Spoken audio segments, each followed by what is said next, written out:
Hey, it's Casual Programmer. This is Pascal's triangle and leak code is an easy array problem. Let's get into it.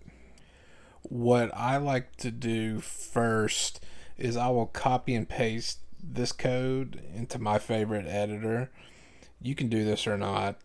Um, to me, it just makes it easier. You can see here we have constraints limiting us to a max of 30 rows, and we can't have anything less than one row. So what I'll do is place a simple check here in the code.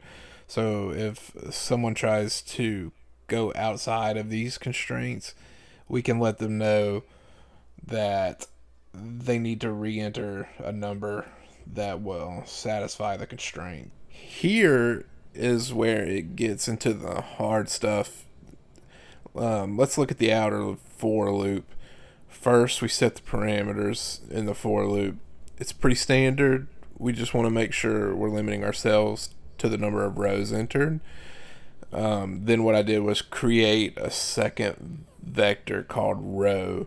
Two things about this second vector though. So we create a second vector because this problem is a 2D vector or a vector of vectors.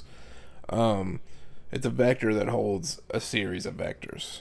Second, why we initialize it at I plus 1, because when you initialize the vector, the first number is the number of elements that will appear in the vector, and it can't be 0. We can have an empty vector, but 0 and 1 would not make sense. Then we set all of the elements in the vector to 1. At this point, we will have a vector of 3 elements all set to the number 1, and we were assigning row j at this point is equal to number 1 itself. So we are assigning the first index of the current vector to the sum of the numbers to the left and right of the previous vector. In this instance, since I equals 3 and j equals 1, it looks at vec 2 0 and vec 2 1. In a 2D matrix like this, the first number is the row and the second is the column.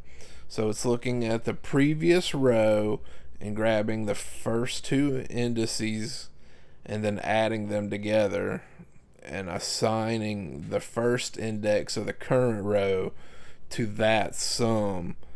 Then we push that all to the container holding the other vectors. So after that, we copy and paste the code back over to LeetCode.